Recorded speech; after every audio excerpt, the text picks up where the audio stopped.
কথা শোনার আদব শেয়ার করতে চাই। কথা শোনার আদব।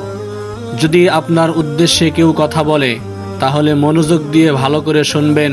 কোনো সন্দেহ বা অস্পষ্টতা থাকলে সাথে সাথে বক্তার কাছে পুনরায় জিজ্ঞাসা করে নিশ্চিতভাবে জেনে নেবেন। ভালো করে না বুঝে শুধু অনুমানের ভিত্তিতে কাজ করবেন না।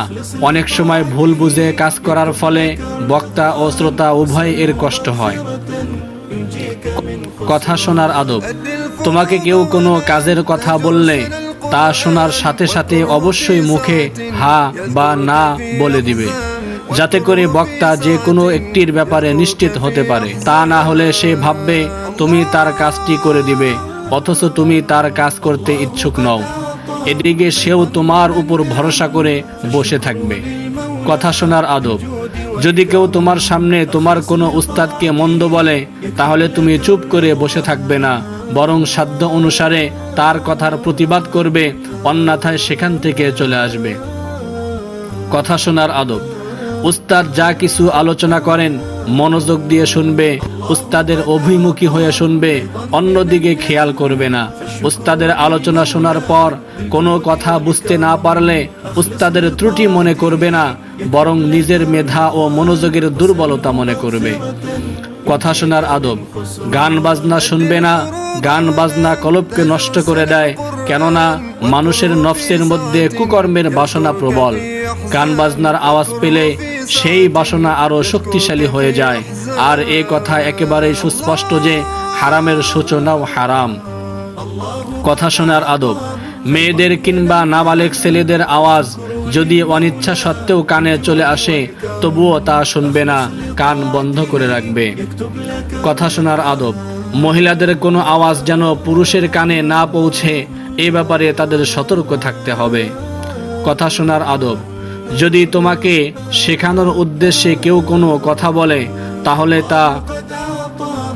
তাহলে তার কথা সম্পূর্ণ শুনে এরপর উঠবে, এর আগে উঠবে না, কারণ এতে আলোচনার অমূল্যায়ন হয় এবং আলোচক মনে কষ্ট পায়।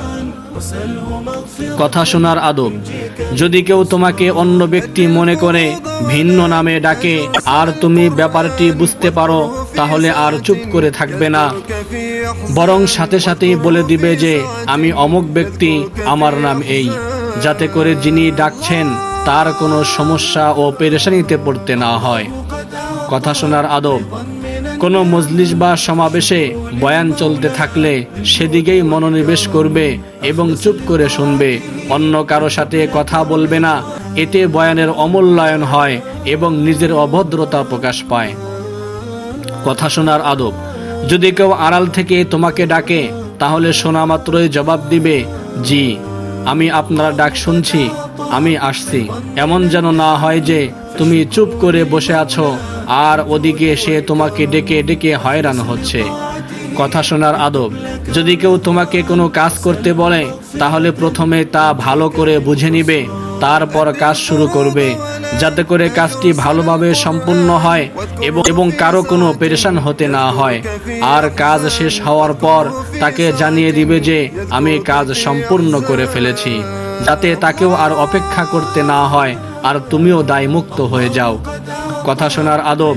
যদি কথা শোনার পরও বুঝে না আসে তাহলে পুনরায় জিজ্ঞাসা করে নিবে, না বুঝেই জি, হ্যাঁ, ঠিক আছে, খুব ভালো ইত্যাদি বলবে না। কথা শোনার আদব। যদি কেউ অন্ধকার বা আড়ালের কারণে তোমাকে চিনতে না পারে, তাই চেনার জন্য তোমাকে জিজ্ঞেস করে তুমি কে, তাহলে আমি না বলে সরাসরি নিজের নাম বলে দিবে, আমি অমুক। কথা শোনার আদব। কোনো কথা বা প্রশ্ন শোনার পরও জবাব না দেওয়া কঠিন বেয়াদবি। এমনই ভাবে বিলম্বে জবাব দিয়ে প্রশ্নকারীকে অপেক্ষায় রেখে দেওয়াও বেয়াদবি। আল্লাহ রাব্বুল আলামিন আমাদেরকে কথা শোনার আদবগুলো গুরুত্ব দেওয়ার তৌফিক দান করেন। আল্লাহু ওয়ালিয়্যুত তাওফীক।